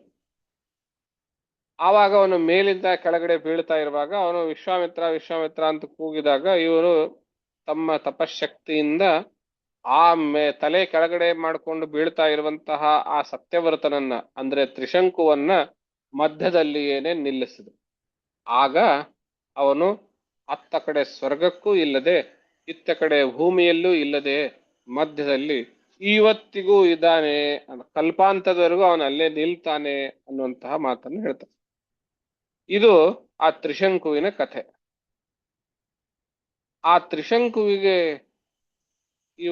ಅವನು ಮಾಡಿರುವಂತಹ ಕೆಟ್ಟ ಕೆಲಸಗಳು, ಆ ವಿಶ್ವಾಮಿತ್ರರ ಮೂಲಕವಾಗಿ ಅವನನ್ನ ಮಧ್ಯ ಬೇಲೆ ಸ್ವರ್ಗಕ್ಕೆ ಹೋಗಿ ಅರ್ಹತೆ ಇಲ್ಲದೆ ಇದ್ರೂ ಸ್ವರ್ಗಕ್ಕೆ ಹೋಗಿರುವಂತಹದ್ದು, ಇಷ್ಟೆಲ್ಲ ಕಥೆ ಕೇಳಿದ್ಮೇಲೆ ಮುಂದಿನ ಆಶ್ಚರ್ಯ ಏನು ಅಂತ ಹೇಳಿದ್ರೆ, ಈ ತ್ರಿಶಂಕುವಿನ ಮಗನೇ ಹರಿಶ್ಚಂದ್ರ, ಸತ್ಯವ್ರತನ ಮಗನೇ ಮುಂದೆ ಹರಿಶ್ಚಂದ್ರ. ಆ ಹರಿಶ್ಚಂದ್ರ ಬಹಳ ವರ್ಷಗಳವರೆಗೆ ಅವನಿಗೆ ಸಂತಾನ ಆಗಿರಲಿಲ್ಲ. ಸಂತಾನಕ್ಕೋಸ್ಕರವಾಗಿ ಅವನು ಪತ್ನಿ ಸಮೇತನಾಗಿ ವರುಣ ದೇವರ ಹತ್ರ ಪ್ರಾರ್ಥನೆ ಮಾಡ್ಕೊಳ್ತಾನೆ. ಪುತ್ರೋ ಮೇ ಜಾಯತಾಂ ಪ್ರಭೋ ಯದಿ ವೀರೋ ಮಹಾರಾಜ ತೇನೈವ ತ್ವಾಂ ಯಚೆ ಅಂತ. ಏನ್ ಪ್ರಾರ್ಥನೆ ಮಾಡ್ಕೊಳ್ತಾನೆ? ವರುಣನೇ, ನನಗೆ ದಯವಿಟ್ಟು ಪುತ್ರ ಸಂತಾನವನ್ನು ಕೊಡುವಂಥವನಾಗು. ಒಂದ್ ವೇಳೆ ನಿನ್ನ ಕೃಪೆಯಿಂದ ಪುತ್ರ ಸಂತಾನ ಗಂಡು ಮಗು ಹುಟ್ಟಿದ್ದೇ ಆದ್ರೆ ವರುಣ ಸತ್ರವನ್ನ ಮಾಡಿ, ಅಂದ್ರೆ ಯಜ್ಞವನ್ನ ಮಾಡಿ ಆ ಮಗನನ್ನೇ ಯಜ್ಞ ಪಶುವಾಗಿ ನಿನಗೆ ಪುನಃ ಅರ್ಪಿಸ್ತೇನೆ ಅನ್ನೋ ರೀತಿಯಲ್ಲಿ ಹರಕೆ ಹೊತ್ಕೊಳ್ತಾನೆ. ನಾವಿಲ್ಲಿ ಗಮನಿಸ್ಬೇಕು, ಹರಕೆಯ ಬಗ್ಗೆ ಬಹಳ ಕಷ್ಟದಲ್ಲಿರ್ತೇವೆ. ಮನಸ್ಸು ಸಂಪೂರ್ಣವಾಗಿ ನಿಯಂತ್ರಣವನ್ನು ಕಳೆದುಕೊಂಡಿರ್ತದೆ. ಯಾರು ಏನು ಹೇಳಿದ್ರೂ ಮಾಡೋದಕ್ಕೆ ತಯಾರಾಗಿರ್ತೀವಿ. ಅಂತಹ ದುಃಖದಲ್ಲಿ ಕಷ್ಟದಲ್ಲಿ ಇರುವಾಗ ಏನೇನು ಬಾಯಿಗೆ ಬರುತ್ತೋ ಅದನ್ನೆಲ್ಲವನ್ನು ಹರಕೆ ಹೊತ್ಕೊಳ್ತೇವೆ. ಆಮೇಲೆ ಆ ಕೆಲಸ ಆದ್ಮೇಲೆ ಯೋಚನೆ ಮಾಡ್ತೀವಿ, ಈಗ ಇದು ಹೇಗೆ ಸಾಧ್ಯ ಹರಕೆ ಹೊಳೋದಕ್ಕೆ? ನಮಗೆ ಬಹಳ ಜನ ವಿಚಿತ್ರವಾಗಿ ಫೋನ್ ಮಾಡ್ತಾರೆ, ಬಂದು ಹೇಳ್ಕೊಳ್ತಾರೆ, ಹೀಗೆ ನಮ್ಮ ಸೊಸೆ ಹೀಗೆ ಹರಕೆ ಹೊತ್ತಿದ್ದಾಳೆ, ಇದೇನ್ ಮಾಡ್ಬೇಕು, ನನ್ನ ಮಗ ಹೀಗೆ ಹೇಳಿದ್ದಾನೆ ಹರಕೆ ಹೊತ್ತಿದ್ದಾನೆ, ಇದನ್ನೇನ್ ಮಾಡ್ಬೇಕು ಅಂತೆಲ್ಲ ಬಹಳ ಯೋಚನೆ. ಇದಕ್ಕೆ ಸಂಬಂಧಪಟ್ಟಂತೆ ಒಂದು ಮರಾಠಿನಲ್ಲಿ ಒಂದು ಹಾಸ್ಯದ ಕಥೆ ಇದೆ. ಒಬ್ರಿಗೆ ಬಹಳ ವರ್ಷ ಮದುವೆ ಆಗಿರೋದಿಲ್ಲ, ಸಂತಾನ ಆಗಿರೋದಿಲ್ಲ ಅಂತ ಹೇಳ್ಬಿಟ್ಟು ಅವನು ಹರಕೆ ಹೊತ್ಕೊಳ್ತಾನೆ. ಏನು ಅಂತ ಹೇಳಿದ್ರೆ, ನನಗೆ ಗಂಡು ಮಗು ಆದ್ರೆ ಆ ಗಂಡು ಮಗು ಹುಟ್ಟಿಕೊಳ್ಳುವ ಒಂದು ಆ ಅಂತ ಅಂತರೋರಕ ಅಂದ್ರೆ ಯಾವ್ದನ್ನ ನಾವು ಚಡ್ಡಿ ಅಂತ ಹೇಳ್ತೇವೆಯೋ, ಬಂಗಾರದ ಚಡ್ಡಿಯನ್ನ ಮಾಡಿಸಿ ಭಗವಂತ ನಿನಗೆ ಅರ್ಪಣೆ ಮಾಡ್ತೇನೆ ಅಂತ ಹೇಳಿ ಅವನು ಕೇಳ್ಕೊಳ್ತೇನೆ. ದುಡ್ಡು ಗಿಡ್ಡಿರ್ಬೇಕು, ವ್ಯಾಪಾರಿಯಾಗಿರ್ಬೇಕು, ದುಡ್ಡಿರೋ ಮಗ ಹುಟ್ಟಿದ್ರೆ ನಾನು ಬಂಗಾರದ ಚಡ್ಡಿಯನ್ನು ಮಾಡಿಬಿಟ್ಟು ಭಗವಂತನಿಗೆ ಅರ್ಪಣೆ ಮಾಡ್ತೇನೆ ಅಂತ. ಮರಾಠಿನಲ್ಲಿ ಸೋನ್ಯಾಚಾ ಚಾಡ್ಡಿ ಅಂತ ಹೇಳ್ತಾರೆ. ಸೋನ್ಯಾ ಅಂದ್ರೆ ಸೋನಾ ಅಂದ್ರೆ ಬಂಗಾರ. ಆಮೇಲೆ ಆ ಕೃಪೆಯಿಂದ ಮಗು ಆಗುತ್ತೆ, ಮಗು ಹುಟ್ಟುತ್ತೆ. ಆಮೇಲೆ ಇವಾಗ ಆ ಮಗುವಿನ ಆಕಾರದ ಒಂದು ಬಂಗಾರದ ಚಡ್ಡಿ ಮಾಡಿಸ್ಬೇಕು ಅಂದ್ರೆ ಎಷ್ಟು ಖರ್ಚಾಗತ್ತೆ? ಅದಕ್ಕೆ ಅವರೊಂದು ಉಪಾಯ ಹುಡ್ತಾರೆ. ಆ ಮಗುವಿಗೆ ಸೋನ್ಯಾ ಅಂತ ಹೆಸರು ಇಡ್ತಾರೆ. ಸೋನ್ಯಾಚಾ ಚಡ್ಡಿ ಅಂತ ಹೇಳಿದ್ರೆ ಆ ಮಗುವಿನ ಚಡ್ಡಿಯನ್ನು ಎದ್ಕೊಂಡು ಹುಂಡಿಗೆ ಹಾಕ್ಬಿಡ್ತಾರೆ. ಇದು ಹರಕೆ. ಇಂತಹ ಅನೇಕ ಕಥೆಗಳನ್ನು ನಾವು ನೋಡಿರ್ತೀವಿ. ಸೋನ್ಯಾಚಾ ಅಂದ್ರೆ ಸೋನಿಯಾ ಅಂತ ಮಗುವಿನ ಹೆಸರು, ಆ ಹೆಸರಿನ ಅವನು ಉಟ್ಟುಕೊಳ್ಳುವ ಚಡ್ಡಿಯನ್ನು ನಾನು ಹಾಕ್ತೇನೆ ಅಂತ ಈ ರೀತಿ ಮಾಡಿರುವಂತದ್ದು ಇರುತ್ತೆ. ಇಲ್ಲಿಯೂ ಕೂಡ ಇವನಿಗೆ, ಈ ಹರಿಶ್ಚಂದ್ರನಿಗೆ ಅದೇ ರೀತಿ ಆಗುತ್ತೆ. ಮಗನನ್ನೇ ನಾನು ಯಜ್ಞ ಪಶುವಾಗಿ ಮಾಡ್ತೇನೆ ಅಂತ ಹೇಳಿದಾಗ ಅವನಿಗೆ ಸಂತಾನ ಉಂಟಾಗುತ್ತೆ. ಹುಟ್ಟಿದ ಮಗು ಹುಟ್ಟಿದ ತಕ್ಷಣ ವರುಣ ಬರ್ತಾನೆ, ಏನ್ ಕಣಯ್ಯ ಯಜ್ಞ ಮಾಡ್ತಾ ಇಂದಿದ್ಯಲ್ಲ, ಎಲ್ಲಿ ಯಜ್ಞ ಅಂತ. ಅವಾಗ ಅವನು, ಅಲ್ಲ, ಪಶು ಹುಟ್ಟಿದ ತಕ್ಷಣ ಆಗೋದಿಲ್ಲ, 10 ದಿವಸ ಆದ್ಮೇಲೆ ಅದು ಪಶು ಅಂತ ಆಗುತ್ತೆ. ಅಲ್ಲಿವರೆಗೂ ಬರೇ ಒಂದು ಮಾಂಸದ ಮುದ್ದೆ ತರ. ಆದ್ರಿಂದ 10 ದಿವಸ ಆದ್ಮೇಲೆ ನಾನು ಯಜ್ಞ ಮಾಡ್ತೇನೆ, ಅವಾಗ ಮಗುವನ್ನ ಅರ್ಪಿಸ್ತೇನೆ ಅಂತ, ಯಜ್ಞ ಪಶುವಾಗಿ ಅರ್ಪಿಸ್ತೇನೆ ಅಂತ. 10 ದಿವಸ ಆಗುತ್ತೆ. ಆಮೇಲೆ ಪುನಃ ಅವನು ಬರ್ತಾನೆ, 10 ದಿವಸ ಆಯ್ತಲ್ಲ ಇವಾಗ ಅಂತ ಕೇಳಿದಾಗ ಅವನು ಹೇಳ್ತಾನೆ, ಇಲ್ಲ 10 ದಿವಸ ಆಯ್ತೇನೋ ಸರಿ, ಆದ್ರೆ ಹಲ್ಲು ಇಲ್ಲದೆ ಇದ್ರೆ ಅದು ಪಶು ಅನ್ನಿಸ್ಕೊಳತ್ತೇನು? ಆ ಕಾರಣದಿಂದ ಈ ಶಿಶುವಿಗೆ ಯಾವಾಗ ಹಲ್ಲು ಬರುತ್ತೋ ಆವಾಗ ನಾನು ಯಜ್ಞ ಮಾಡ್ತೇನೆ ಅಂತ. ಸರಿ ಅಂತ ಪುನಃ ವರ್ಣ ಹೋಗ್ತಾನೆ. 9 ತಿಂಗಳು 10 ತಿಂಗಳ ನಂತರ ಮಗುವಿಗೆ ಹಲ್ಲು ಕಾಣಿಸ್ಕೊಳ್ತವೆ. ಆವಾಗ ಅವನು ಬರ್ತಾನೆ ವರುಣ. ಬಂದ ಮೇಲೆ ಕೇಳ್ತಾನೆ, ಹಲ್ಲು ಆಯ್ತಲ್ಲ ಇವಾಗ, ಆ, ಮತ್ತೆ ಯಜ್ಞ ಮಾಡ್ಬೇಕಲ್ಲ. ಅವನು ಹೇಳ್ತಾನೆ, ಇದೇನು ಹಲ್ಲುಗಳೇನ್ ಕಣಯ್ಯ, ಇದಕ್ಕೆ ಹಲ್ಲು ಅಂತ ಹೇಳ್ತಾರೆ, ಇವೆಲ್ಲ ಬಿದ್ದೋಗ್ತವೆ. ಇದೇನು ಹಲ್ಲೇನು, ಇದು ಬಿದ್ದೋಗ್ಲಿ, ಎಲ್ಲಾ ಹಲ್ಲುಗಳು ಬಿದ್ದ ಮೇಲೆ ಮಾಡ್ತೇನೆ. ಎಲ್ಲಾ ಹಲ್ಲುಗಳು ಬಂದು ಬಿದ್ದು ಹೋಗೋದಕ್ಕೆ 12-13 ವರ್ಷ ಆಗುತ್ತೆ. ಆ 12ನೇ-13ನೇ ವರ್ಷದಲ್ಲಿ ಮೊದಲನೇ ಹಲ್ಲುಗಳು ಬಿದ್ದು ಎರಡನೇ ಹಲ್ಲುಗಳು ಬರೋದು. ಆದ್ರಿಂದ ಹಲ್ಲುಗಳಿಗೆ ದ್ವಿಜ ಅಂತ ಹೆಸರು. 2 ಬಾರಿ ಹುಟ್ಟುತ್ತವೆ ಅನ್ನೋ ಕಾರಣದಿಂದ ದ್ವಿಜ ಅಂತ ಹೆಸರು ಹಲ್ಲುಗಳಿಗೆ. ಪಕ್ಷಿಗಳಿಗೆ, ಹಲ್ಲುಗಳಿಗೆ ಮತ್ತು ಬ್ರಾಹ್ಮಣನಿಗೆ ದ್ವಿಜ ಅಂತ ಕರೀತಾರೆ, 2ನೇ ಬಾರಿ ಹುಟ್ಟೋದು ಅಂತ. ಬ್ರಾಹ್ಮಣನು ಉಪನಯನ ಕಾಲದಲ್ಲಿ 2ನೇ ಬಾರಿ ಹುಟ್ಟುತ್ತಾನೆ. ಆ ಅರ್ಥದಲ್ಲಿ ಕ್ಷತ್ರಿಯರು ದ್ವಿಜರೇ, ವೈಶ್ಯರು ದ್ವಿಜರೇ, ಅವರಿಗೆ ಉಪನಯನಾಧಿಕಾರಿ ಇರೋದ್ರಿಂದ. ಇರಲಿ, ಇವನು ಎಲ್ಲಾ ಹಲ್ಲುಗಳು ಬೀಳ್ಬೇಕು ಅಂದ್ರೆ 12-13 ವರ್ಷ ಆಗ್ಬೇಕಲ್ಲ. ಸರಿ ಅಂತೇಳಿ ವರುಣ ಪುನಃ ಹೋಗ್ಬಿಟ್ಟು ಮತ್ತೆ 12-13 ವರ್ಷ ಆದ್ಮೇಲೆ ಬರ್ತಾನೆ. ಇವಾಗ ಎಲ್ಲಾ ಹಲ್ಲುಗಳು ಬಿದ್ದೋಯ್ತಲ್ಲ, ಸರಿ ಇವಾಗ ಯಜ್ಞ ಮಾಡು ಅಂತ. ಅವನು ಹೇಳ್ತಾನೆ, ಎಲ್ಲಾ ಹಲ್ಲು ಬಿದ್ದೋಯ್ತು ಅಂದ್ಮೇಲೆ ಹೊಸ ಹಲ್ಲು ಬರಬೇಕಲ್ಲ. ಹೊಸ ಹಲ್ಲು ಬರದೇ ಇದ್ದಾಗ ಹಲ್ಲು ಇಲ್ಲದ ಪಶು ಹಾಗೆ ಯಜ್ಞ ಕೊಡ್ಲಿಕ್ಕಾಗತ್ತೆ ಅಂತ ಹೇಳಿ. ಮತ್ತೆ ಪುನಃ ಹೊಸ ಹಲ್ಲುಗಳು ಬರೋದಕ್ಕೆ ಮತ್ತೊಂದು ವರ್ಷ 2 ವರ್ಷ ಆಗತ್ತೆ. ಆ ಎಲ್ಲಾ ಹಲ್ಲುಗಳ ಬಂದ ಮೇಲೆ ಅವನು ಕೇಳ್ತಾನೆ, ಇವಾಗ ನೀನ್ ಹೇಳದಂತೆ ಆಯ್ತಲ್ಲ, ಪುನಃ ಯಜ್ಞ ಮಾಡ್ಬೇಕು ಅಂತ ಕೇಳಿದಾಗ, ಇಲ್ಲ, ಇವನು ತನ್ನ ರಕ್ಷಣೆಗೋಸ್ಕರ ಕವಚ ಧಾರಣೆಯ ಸಾಮರ್ಥ್ಯ ಇವನಿಗೆ ಬಂದಾಗ ಆವಾಗ ಯಜ್ಞ ಮಾಡ್ತೇನೆ ಅಂತ. ಕವಚ ಧಾರಣೆ ಸಾಮರ್ಥ್ಯ ಬರಬೇಕು ಅಂದ್ರೆ ಇನ್ನೊಂದರ್ಥ ಏನು ಅಂದ್ರೆ, ಅವನು ಯುವಕನಾಗಬೇಕು ಅಂತ, ಅಂದ್ರೆ 16 ಆಗಬೇಕು ಅಂತ. ಸರಿ ಅಂತೇಳಿ ಮತ್ತೆ ಪುನಃ 16 ಆಗುತ್ತೆ. 16 ಆದ್ಮೇಲೆ ಅವನು ವರುಣ ಬರ್ತಾನೆ. ಇವಾಗ ಹರಿಶ್ಚಂದ್ರನ ಹತ್ರ ಯಾವುದೇ ಸಬೂಬು ಹೇಳೋದಕ್ಕೆ, ನೆಪ ಇಲ್ಲ ಹೇಳೋದಕ್ಕೆ. ಏನ್ ಮಾಡ್ಬೇಕು ಅಂತ ಹೇಳಿ ಅವನು ಅನನ್ಯ ಗತಿಕನಾಗಿ ಇವಾಗ ಯಜ್ಞ ಮಾಡಬೇಕು ಅಂತ ನಿರ್ಣಯ ಆಗ್ತದೆ. ಆ ವಿಷಯ ಅವನಿಗೆ, ರೋಹಿತಾಶ್ವನಿಗೆ ತಿಳಿಯುತ್ತೆ. ಇನ್ನು ನನ್ನ ತಂದೆ ಆ ಯಜ್ಞದಲ್ಲಿ ಪಶುವಾಗಿ ಕೊಟ್ರೆ ಏನ್ ಗತಿ ಅಂತ ಹೇಳ್ಬಿಟ್ಟು ಅವನು ಬಿಲ್ಲು ಬಾಣಗಳನ್ನ ತೆಗೆದುಕೊಂಡು ಹೇಳದೆ ಕೇಳದೆ ಕಾಡಿಗೆ ಹೋಗ್ಬಿಡ್ತಾನೆ. ಇವಾಗ ಯಾರನ್ನ ಯಜ್ಞ ಪಶು ಕೊಡ್ಬೇಕು ಅಂತ ಅಂದ್ಕೊಂಡಿದ್ದಾನೆ, ಅವನೇ ಇಲ್ಲ ಅಂದ್ರೆ ಹ್ಯಾಕ್ ಕೊಡೋದು ಯಜ್ಞ ಪಶು ಅಂತ ಅವನು ಯೋಚನೆ ಮಾಡ. ಇಷ್ಟೆಲ್ಲಾ ಕೇಳಿ ಕೇಳಿ ನೋಡ್ಬಿಟ್ಟೆ ಆ ವರುಣನಿಗೆ ರೋಸಿ ಹೋಗ್ತದೆ. ಅವನಿಗೆ ಇವನಿಗೆ ಪಾಠ ಕಲಿಸ್ಬೇಕು ಅಂತ ಹೇಳಿ ವರುಣ ಆ ಹರಿಶ್ಚಂದ್ರನ ಶರೀರವನ್ನ ಸೇರ್ಬಿಟ್ಟು ಅವನಿಗೆ ಮಹೋದರ ಅನ್ನುವಂತಹ ರೋಗವನ್ನ ಉಂಟು ಮಾಡ್ತಾನೆ. ಆ ಉಂಟಾದಾಗ ಹಾಗೆ ಆ ಸುದ್ದಿ ಎಲ್ಲ ರಾಜ್ಯಾದ್ಯಂತ ಹರಡ್ತದೆ. ಅದೆಲ್ಲ ಅವರಿವರಿಂದ ಕೇಳಿ ಕೇಳಿ ಕಾಡಿಗೆ ಹೋಗಿರುವಂತಹ ಈ ರೋಹಿತಾಶ್ವನಿಗೂ ಆ ಸುದ್ದಿ ಗೊತ್ತಾಗ್ತದೆ. ಅಯ್ಯೋ, ನನಗೋಸ್ಕರ ನಮ್ ತಂದೆಗೆ ಇಂತಹ ರೋಗ ಬಂತಲ್ಲ ಅಂತ ಹೇಳ್ಬಿಟ್ಟು ತಾನು ವಾಪಸ್ ನಗರಕ್ಕೆ ಬರ್ತಾನೆ. ಬರ್ಬೇಕಾದಾಗ ಇಂದ್ರ ಒಬ್ಬ ಬ್ರಾಹ್ಮಣನ ವೇಷದಲ್ಲಿ ಬಂದ್ಬಿಟ್ಟು, ಏನ್ ಕಣಯ್ಯ, ನೀನು ಈ ಹೋದ್ರೆ ಯಜ್ಞ ಪಶುವಾಗ್ತೀಯ, ನಿನ್ ಕೊಂದು ಬಿಡ್ತಾರೆ, ನಿನ್ ಜೀವನದ ಸಾರ್ಥಕ್ಯ ಏನಾಯ್ತು, ಸುಮ್ನೆ ಕನಿಷ್ಠ ಪಕ್ಷ ಪುಣ್ಯ ಸಂಚಯನ ಮಾಡ್ಕೊಳ್ಬೇಕು, ಆ ಕಾರಣಕ್ಕಾಗಿ ನೀನ್ ತೀರ್ಥಯಾತ್ರೆ ಮಾಡಬಾ ಅಂತ ಹೇಳ್ತಾನೆ. ತೀರ್ಥಯಾತ್ರೆ ಮಾಡೋದಕ್ಕೆ ಹೋಗ್ತಾನೆ. ಮತ್ತೊಂದು ವರ್ಷ ಆಗತ್ತೆ. ವರ್ಷ ಮುಗಿದ್ಮೇಲೆ ಬರ್ತಾನೆ. ಮತ್ತೆ ಪುನಃ ಇಂದ್ರ ಅವನನ್ನೇ ಮಧ್ಯದಲ್ಲಿ ಬಂದ್ಬಿಟ್ಟು, ಈ ಈ ಈ ಕ್ಷೇತ್ರಗಳು ಹೋಗು, ಆ ಕ್ಷೇತ್ರಗಳು ಅಂತ ಹೋಗ್ಬಿಟ್ಟು 6 ಬಾರಿ ಅವನನ್ನು ವಾಪಸ್ ಕಳಿಸ್ತಾನೆ. 6 ಬಾರಿ ವಾಪಸ್ ಹೋಗಿ ಬರುವಾಗ ಒಬ್ಬ ಶುನಶೇಪ ಎನ್ನುವಂತಹ ಒಬ್ಬ ಬ್ರಹ್ಮಚಾರಿಯನ್ನ ಅವನು ಖರೀದಿ ಮಾಡಿ ಈ ಯಜ್ಞ ಪಶುಗೋಸ್ಕರವೇನೆ ದುಡ್ಡು ಕೊಟ್ಟು ಕ್ರಯ ಮಾಡಿಕೊಂಡು ಕರೆದುಕೊಂಡು ಬಂದಿರ್ತಾನೆ. ಆ ಶುನಶೇಪ ಒಬ್ಬ ಬ್ರಾಹ್ಮಣ. ಅವನನ್ನು ಕರೆದುಕೊಂಡು ಬಂದಾಗ ಈ ಬಾರಿ ಇಂದ್ರ ಅವನನ್ನು ಯಾವುದೇ ರೀತಿ ನಗರ ಪ್ರವೇಶವಾಗದಂತೆ ತಡೆಯೋದಿಲ್ಲ. ತಂದೆ ಹತ್ರ ಹೋಗ್ಬಿಟ್ಟು, ತಂದೆ ನೀನ್ ಕಾಳಜಿ ಮಾಡಬೇಡ, ಪ್ರತ್ಯಾಮ್ನಾಯ ರೂಪವಾಗಿ ಅಂತ. ಇವಾಗ ಧರ್ಮಶಾಸ್ತ್ರದಿಂದ ಇದೆಲ್ಲ ಇರುತ್ತೆ, ಬಂಗಾರ ಕೊಡ್ಬೇಕು, ಇಲ್ಲ ಅಂತ ಹೇಳಿದ್ರೆ ಅದಕ್ಕೆ ಪ್ರತ್ಯಾಮ್ನಾಯವಾಗಿ ದುಡ್ಡು ಕೊಡು ಅಂತ. ಆ ಗೋದಾನ ಮಾಡ್ಬೇಕು, ಇಲ್ಲ ಅಂದ್ರೆ ಅದಕ್ಕೆ ಪ್ರತ್ಯಾಮ್ನಾಯವಾಗಿ ದ್ರವ್ಯದಾನ ಕೊಡುವಂತಲ್ಲ ಇಲ್ಲಿರುತ್ತೆ. ಹಾಗೆ ಯಜ್ಞ ಪಶುಗೋಸ್ಕರ ನನ್ನ ಪ್ರತ್ಯಾಮ್ನಾಯವಾಗಿ ಈ ಶುನಶೇಪನನ್ನು ತೆಗೆದುಕೊಂಡು ಬಂದಿದ್ದೇನೆ, ಬೆಲೆ ಕೊಟ್ಟುಕೊಂಡು ಬಂದಿದ್ದೇನೆ, ಆದ್ರಿಂದ ಇದು ನನ್ನ ಸ್ವತ್ತೆ, ಆದ್ರಿಂದ ನೀನು ನನ್ನ ಬಲಿ ಕೊಡಬಹುದು ಅಂತ ಹೇಳಿದಾಗ ಆ ಯಜ್ಞದಲ್ಲಿ ಆ ಮಾಡುವಂತಹ ಆ ಹರಿಶ್ಚಂದ್ರ ಮಾಡುವಂತಹ ಯಜ್ಞ ಸಂಕಲ್ಪವಾಗುತ್ತೆ. ವರುಣ ಸತ್ರ ಇಲ್ಲಿವರೆಗೂ ಯಾರು ಮಾಡಿರೋದಿಲ್ಲ, ಬಹಳ ದೊಡ್ಡ ಯಜ್ಞ. ಆ ಯಜ್ಞದಲ್ಲಿ ನಾನು ಮುಂಚೆನೆ ಹೇಳದಂತೆ ಒಂದು ಯಜ್ಞ ನಡಿಬೇಕು ಅಂದ್ರೆ ಕನಿಷ್ಠ ಪಕ್ಷ 4 ಜನ ಋತ್ವಿಜರು ಇರ್ತಾರೆ.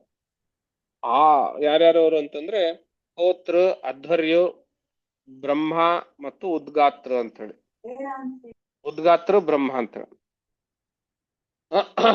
ಅಲ್ಲಿ ವಿಶ್ವಾಮಿತ್ರನೇ ಹೋತ್ರವಾಗಿರ್ತಾನೆ. ಆಮೇಲೆ ಜಮದಗ್ನಿ ಅಧ್ವರ್ಯ ಆಗಿರ್ತಾನೆ. ವಸಿಷ್ಠರು ಬ್ರಹ್ಮನ ಸ್ಥಾನದಲ್ಲಿರ್ತಾರೆ. ಅಯಾಸ್ಯ ಎನ್ನುವಂತಹ ಮುನಿ ಸಾಮಗಾನ ಮಾಡುವಂತಹ ಉದ್ಗಾತ್ರ ಆಗಿರ್ತಾನೆ. ಈ ವಸಿಷ್ಠ ಮತ್ತು ವಿಶ್ವಾಮಿತ್ರರು ಒಂದೇ ಕಡೆ ಕೂಡ್ಕೊಂಡು ಯಜ್ಞ ಮಾಡುವಂತಹದ್ದು ಒಂದೇ ಒಂದು ಉದಾಹರಣೆ ಅಂತಂದ್ರೆ ಇದೊಂದೇ ಯಜ್ಞ. ಈ ಹರಿಶ್ಚಂದ್ರ ಮಾಡಿರುವಂತಹದ್ದು ಒಂದೇ ಯಜ್ಞ. ಆ ಕಾರಣದಿಂದ ಎಲ್ಲರೂ ಸೇರಿಸ್ಬಿಟ್ಟು ಆ ಯಜ್ಞ ಯಶಸ್ವಿ ಆಗುತ್ತೆ. ಈ ಯಜ್ಞದನ್ನು ನೋಡ್ಬಿಟ್ಟು ಇಂದ್ರ ಬಹಳ ತೃಪ್ತಿಯಾಗಿ, ಆ ಹರಿಶ್ಚಂದ್ರನ ಮೇಲೆ ತೃಪ್ತಿಯಾಗಿ ಅವನಿಗೆ ಸುವರ್ಣಮಯ ರಥವನ್ನ ಅವನಿಗೆ ಅನುಗ್ರಹ ರೂಪದಲ್ಲಿ ಕೊಡ್ತಾನೆ. ಅಷ್ಟೇ ಅಲ್ಲದೇನೆ ಯಜ್ಞ ಪಶು ಬಲಿಗಾಗಿ ಕಟ್ಟಿರುವಂತಹ ಆ ಶುನಶೇಪ ಎನ್ನುವಂತಹ ಬ್ರಹ್ಮಚಾರಿಯನ್ನ ಆ ಯೂಪ ಸ್ತಂಭ ಅಂತ ಇರ್ತದೆ, ಈ ಒಂದು ಆ ಕಟ್ಟಿಗೆ ಮರದ ಒಂದು ತುಂಡಿರುತ್ತೆ, ಅದಕ್ಕೆ ಕಟ್ಟಿರ್ತಾರೆ. ಅದರಿಂದ ಅವನನ್ನ ಮುಕ್ತನಾಗಿ ಮಾಡ್ತಾನೆ. ಅಂದ್ರೆ ಬಲಿ ಕೊಡೋದಿಲ್ಲ, ಆ ಮುಕ್ತನಾಗಿ ಮಾಡ್ತಾನೆ ಅದ ಶುನಶೇಪನನ್ನ. ಆ ಯಜ್ಞ ಬಹಳ ಪ್ರಸಿದ್ಧವಾಗಿ ಇರುತ್ತೆ. ವಸಿಷ್ಠ ವಿಶ್ವಾಮಿತ್ರ ಎಲ್ಲರೂ ಒಟ್ಟಿಗೆ ಮಾಡಿರುವಂತ ನಂತರ ಆ ವಿಶ್ವಾಮಿತ್ರನಿಗೆ ಈ ಇವನ ಮೇಲೆ, ಹರಿಶ್ಚಂದ್ರನ ಮೇಲೆ ಹಂಗೆ ಮಾತಿಗೆ ಶುರು ಆಗಿರುತ್ತೆ. ಇವನಿಂದ ನಾನು ಸುಳ್ಳು ಹೇಳಿಸ್ತೇನೆ ಅಂತ ಹೇಳ್ಬಿಟ್ಟು, ಸುಳ್ಳು ಹೇಳಿಸ್ತೇನೆ ಅಂತ ಹೇಳಿದಾಗ ಅವನು ಯಾವತ್ತಿಗೂ ಸುಳ್ಳು ಹೇಳೋದೇ ಇಲ್ಲ ಅಂತ ಹೇಳುವಂಥದ್ದು ವಿಶ್ವಾಮಿತ್ರ ಮತ್ತು ವಸಿಷ್ಠರ ಮಧ್ಯದಲ್ಲಿ ಪಂದ್ಯ ನಡೆಯುತ್ತೆ. ಆವಾಗ ಸುಳ್ಳು ಹೇಳಿಸ್ಬೇಕು ಅನ್ನೋ ಅಂತ ಕಾರಣದಿಂದ ಅದೆಲ್ಲ ಕಥೆ ಗೊತ್ತಿದೆ. ಒಂದು ಯಜ್ಞ ಮಾಡಿ ಆ ಯಜ್ಞದ ದಕ್ಷಿಣಾ ರೂಪದಲ್ಲಿ ವಿಶ್ವಾಮಿತ್ರ ಈ ಮಾಡಿರುವಂತ ಇದೇ ಯಜ್ಞ, ಈ ಯಜ್ಞದ ದಕ್ಷಿಣಾ ರೂಪದಲ್ಲಿ ವಿಶ್ವಾಮಿತ್ರನು ಹರಿಶ್ಚಂದ್ರನ ಸಂಪೂರ್ಣ ರಾಜ್ಯವನ್ನ ಎಲ್ಲವನ್ನೂ ತೆಗೆದುಕೊಳ್ತಾನೆ ದಾನವಾಗಿ. ಯಜ್ಞ ಮಾಡಿದಾಗ ಯಜ್ಞದ ನಂತರ ದಾನ ಅಂತ ಇದ್ದೇ ಇರುತ್ತದೆ. ದಾನ ರೂಪದಲ್ಲಿ ಏನ್ ಬೇಕು ಅಂತ ಕೇಳಿದಾಗ ಈ ಎಲ್ಲಾ ರಾಜ್ಯವನ್ನು ಬೇಕು ಅಂತ ಕೇಳ್ತಾನೆ. ಸಂಪೂರ್ಣವಾಗಿ ಎಲ್ಲವನ್ನು ಕೊಟ್ಟು ಬಿಡ್ತಾನೆ. ಕೊಟ್ಟ ಮೇಲೆ ದಾನ ಕೊಟ್ಟ ನಂತರ ದಕ್ಷಿಣೆಯನ್ನ ಕೊಟ್ರೆ ಆ ದಾನ ಪೂರ್ಣವಾಗುತ್ತೆ. ಅದಕ್ಕೆ ಮಂತ್ರದಲ್ಲಿ ಹೇಳ್ತಾರೆ ಸದಕ್ಷಿಣಾಕಂ ಅಂತ. ಸತಾಂಬೂಲಂ ತುಭ್ಯಮಹಂ ಸಂಪ್ರದದೆ ಅಂತ ಹೇಳ್ತಾರೆ. ತಾಂಬೂಲ ಸಹಿತವಾಗಿ, ದಕ್ಷಿಣಾ ಸಹಿತವಾಗಿ ಈ ದಾನವನ್ನು ನಾನು ಕೊಡ್ತಾ ಇದ್ದೇನೆ ಅನ್ನುವಂತಹದ್ದು ವಿಧಾನ. ಆದರೆ ಅವನಿಗೆ ಸಂಪೂರ್ಣ ರಾಜ್ಯ ಕೊಟ್ಟ ಮೇಲೆ ಅವನಿಗೆ ದಾನದ ಮೇಲೆ ಕೊಡುವಂತಹ ದಕ್ಷಿಣೆಗೆ ಅವನ ಹತ್ರ ದುಡ್ಡಿರೋದಿಲ್ಲ. ಆ ಕಾರಣಕ್ಕೋಸ್ಕರವಾಗಿ ಆ ದಕ್ಷಿಣೆ ಅನ್ನೋದು ನೀನ್ ಕೊಡ್ತೇನೆ ಅಂತ ಸಂಕಲ್ಪ ಮಾಡಿದ್ದೀಯಾ, ಆದ್ರಿಂದ ಕೊಡದೇ ಇದ್ರೆ ನಿನ್ನ ಸತ್ಯನಿಷ್ಠೆಗೆ ಭಂಗ ಬರುತ್ತೆ ಅಂತ ಹೇಳ್ಬಿಡ್ತ. ಆ ಕಾರಣದಿಂದ ಅವನು ತನ್ನನ್ನು ತಾನು ಮಾರಾಟ ಮಾಡ್ಕೊಳ್ಳೋದಕ್ಕೆ, ಹೆಂಡತಿ ಮಕ್ಕಳನ್ನು ಮಾರಾಟ ಮಾಡೋದು, ಅದೆಲ್ಲ ಕಥೆ ಇದೆ, ಅದು ನಿಮ್ಗೆ ಗೊತ್ತಿರುವಂತಹದ್ದೇ ಇದೆ. ಆ ಎಲ್ಲ ಕಥೆಯಲ್ಲಿ ಎಷ್ಟೆಲ್ಲಾ ಕಷ್ಟ ಕೊಟ್ಟರು ವಿಶ್ವಾಮಿತ್ರರು ಹರಿಶ್ಚಂದ್ರ ತನ್ನ ಸತ್ಯನಿಷ್ಠೆಯನ್ನ ಯಾವತ್ತಿಗೂ ಬಿಡ್ಲಿಲ್ಲ ಅನ್ನೋ ಕಾರಣದನ್ನ ನೋಡಿಬಿಟ್ಟು ಬಹಳ ಸಂತೋಷವಾಗಿ, ಅದಕ್ಕಿಂತ ಪೂರ್ವದಲ್ಲಿ ಸಂತೋಷವಾಗಿಂತ ಮುಂದೆ ಈ ಈ ವಿಶ್ವಾಮಿತ್ರರು ಹರಿಶ್ಚಂದ್ರನನ್ನ ದಾನವನ್ನ ಪಡೆದ ಮೇಲೆ ದಕ್ಷಿಣೆಗೋಸ್ಕರ ಕಾಡಾಟ ಶುರು ಮಾಡ್ತಾರಲ್ಲ, ಆವಾಗ ವಸಿಷ್ಠರಿಗೆ ಬಹಳ ಕೋಪ ಬರುತ್ತೆ. ವಿಶ್ವಾಮಿತ್ರರ ಮೇಲೆ ಅವರು ಶಾಪ ಕೊಟ್ಬಿಟ್ಟು ನೀನು ನೀರ್ಕೋಳಿ ಆಗು ಅನ್ನುವಂತಹ ರೀತಿಯಲ್ಲಿ ಶಾಪ ಕೊಡ್ತಾರೆ. ವಿಶ್ವಾಮಿತ್ರರು ಮೊದಲೇ ಕೋಪಿಷ್ಟ್ರು. ನನಗೆ ನೀನ್ ಶಾಪ ಕೊಡೋದು, ನನ್ನ ಹತ್ರನೂ ಅಷ್ಟೇ ತಪಶಕ್ತಿ ಇದೆ, ನಾನು ನಿನ್ನನ್ನು ಪ್ರತಿಶಾಪ ಕೊಡ್ತೇನೆ ಅಂತ ಹೇಳಿ ಇವರು ವಾಪಸ್ಸಾಗಿ ನೀನು ಕೊಕ್ಕರೆಯಾಗು ಅಂತ ಶಾಪ ಕೊಡ್ತಾರೆ. ಹಾಗಾಗಿ ಹರಿಶ್ಚಂದ್ರಾದಿಗಳು ಅವನ ಸತ್ಯನಿಷ್ಠೆ ಪ್ರಮಾಣ ಎಲ್ಲ ಮಾಡೋದು ಒಂದು ಕಡೆ ಆದರೆ, ಈ ಕಡೆ ವಸಿಷ್ಠ ವಿಶ್ವಾಮಿತ್ರರು ಪರಸ್ಪರ ಕೋಪಾವಿಷ್ಟರಾಗಿ ಶಾಪ ಪ್ರತಿಶಾಪವನ್ನು ಕೊಡ್ತಾ ಇಬ್ಬರು ಪಕ್ಷಿಗಳಾಗಿ ಅನೇಕ ವರ್ಷಗಳ ಕಾಲ ಕಳೆಯಿತು. ಈ ಮಂತ್ರ, ಈ ಸಂದರ್ಭ ಋಗ್ವೇದದಲ್ಲಿ 4ನೆಯ ಅಷ್ಟಕದಲ್ಲಿ ಬರುವಂತಹದ್ದು, 4ನೇದ್ದು 3ನೇದ್ದು ಅಷ್ಟಕದಲ್ಲಿ ಬರುವಂತಹದ್ದು. ಆ ಸಂದರ್ಭದಲ್ಲಿ ವಿಶ್ವಾಮಿತ್ರರು ವಸಿಷ್ಠರನ್ನ ಬಹಳ ಕೋಪಾವಿಷ್ಟರಾಗಿ ಬೈತಾರೆ. ಆ ಬೈಯುವ ಮಾತುಗಳನ್ನ ಮಂತ್ರಗಳ ರೂಪದಲ್ಲೇ ಇದ್ದಾವೆ. ನಂತರ ಕಾಲದಲ್ಲಿ ವಸಿಷ್ಠ ಗೋತ್ರದಲ್ಲಿರುವಂಥವರೆಲ್ಲರೂ ತಮ್ಮ ಗೋತ್ರ ಪ್ರವರ್ತಕನಾದ ಮೂಲಪುರುಷನಿಗೆ ಬೈಯಿರುವಂತಹ ಮಂತ್ರಗಳನ್ನ ಅವ್ರು ಹೇಗೆ ಪಠಿಸ್ಲಿಕ್ಕೆ ಸಾಧ್ಯ, ಹೇಗೆ ಕೇಳಿಸ್ಕೊಳ್ಳಕ್ಕಾದ್ರೂ ಹೇಗೆ ಸಾಧ್ಯ? ಆ ಕಾರಣದಿಂದ ನಂತರ ಋಗ್ವೇದ ಸಂಹಿತೆ ಪಾರಾಯಣ ಮಾಡುವಂಥವರು ಈ ವಿಶ್ವಾಮಿತ್ರರು ವಸಿಷ್ಠರಿಗೆ ಬೈದಿರುವಂತಹ 4 ಮಂತ್ರಗಳನ್ನ ಹೇಳದೆ ಪಾರಾಯಣ ಮಾಡ್ತಾರೆ. ಅದಕ್ಕೆ ಋಷಿಮುನಿಗಳೆಲ್ಲೂ ಸಮ್ಮತಿಯೂ ಕೊಡ್ತಾರೆ. ಅದಕ್ಕೇನು ಹೇಳ್ತಾರೆ, ಅತ್ರ ವಸಿಷ್ಠಾನ ಶೃಣ್ವಂತಿ. ಕಾತ್ಯಾಯನ ಎನ್ನುವಂತಹ ಋಷಿ ಆ ವೇದಗಳನ್ನೆಲ್ಲವನ್ನೂ ಒಂದು ಛಂದೋಬದ್ಧವಾಗಿ ಒಂದು ಸರ್ವಾನುಕ್ರಮಣಿ ಅಂತ ರಚನೆ ಮಾಡುವಾಗ ಈ 4 ಮಂತ್ರಗಳು ವಸಿಷ್ಠ ಗೋತ್ರದಲ್ಲಿರುವವರು ಈ 4 ಮಂತ್ರಗಳನ್ನು ಹೇಳೋದಿಲ್ಲ ಅನ್ನುವಂಥದ್ದು ಅವರಿಗೆ ಎಕ್ಸೆಂಪ್ಷನ್ ಕೊಡ್ತಾನೆ. ಅಂದ್ರೆ ಏನರ್ಥ, 4 ಮಂತ್ರಗಳು ಉಚ್ಚಾರಣೆ ಮಾಡದೇ ಇದ್ರೂನುವೆ ಸಂಪೂರ್ಣವಾದ ಫಲ, ವೇದ ಪಾರಾಯಣ ಮಾಡಿರುವಂತಹ ಫಲ ಅವರಿಗೆ ಬರುತ್ತೆ ಅನ್ನುವಂತಹದ್ದು. ಇದು ವಸಿಷ್ಠ ಗೋತ್ರದವರಿಗೆ ಇರುವಂತಹ ವಿನಾಯಿತಿ 4 ಮಂತ್ರಗಳು. ಹಾಗೆ ನೋಡಿದ್ರೆ ಋಗ್ವೇದದಲ್ಲಿ 10,552 ಮಂತ್ರ, ಆದ್ರೆ ಋಗ್ವೇದಿಗಳಿಗೆ ವಸಿಷ್ಠ ಗೋತ್ರದವರಿಗೆ 10,548 ಮಂತ್ರ. 4 ಮಂತ್ರಗಳ ವಿನಾಯಿತಿ ಇವರಿಗೆ.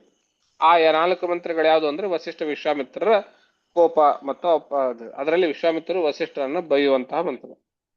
ಹೀಗೆ ಅವರು ಪರಸ್ಪರ ಶಾಪ ಪ್ರತಿಶಾಪವನ್ನು ಕೊಟ್ಕೊಂಡು ಪಕ್ಷಿ ರೂಪಗಳಲ್ಲಿ ಅನೇಕ ವರ್ಷಗಳ ಕಾಲದಲ್ಲಿದ್ದು, ನಂತರ ಈ ಹರಿಶ್ಚಂದ್ರನ ಸತ್ಯನಿಷ್ಠೆಯನ್ನ ನೋಡಿಬಿಟ್ಟು ವಿಶ್ವಾಮಿತ್ರರಿಗೆ ಬಹಳ ಸಂತೋಷವಾಗಿ ಮೆಚ್ಚುಗೆಯಾಗಿ ತಮ್ಮ ಸೋಲನ್ನು ತಾವು ಒಪ್ಪಿಕೊಂಡು ಹರಿಶ್ಚಂದ್ರನಿಗೆ ಜ್ಞಾನ ಮಾರ್ಗವನ್ನು ಹೇಳ್ತಾರೆ.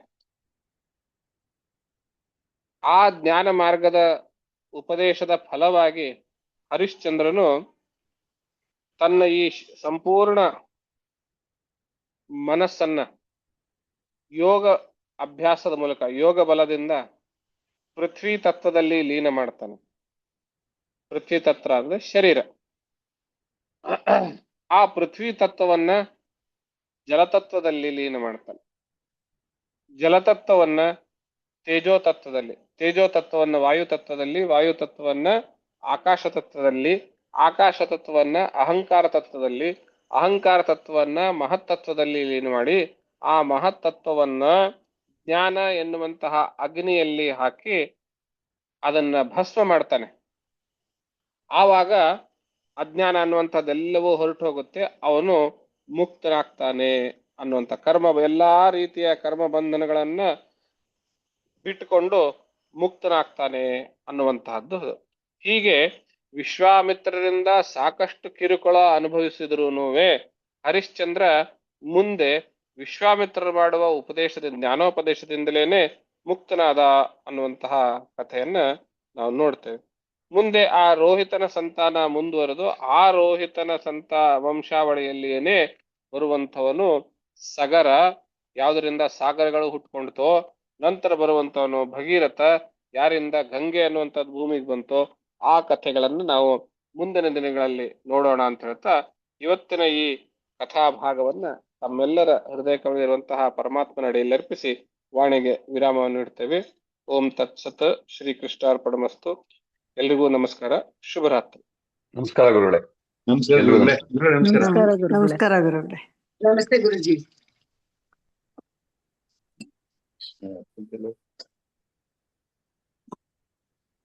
ನಾವು ಏನ್ ಆನ್ ಮಾಡಿದ್ರೆ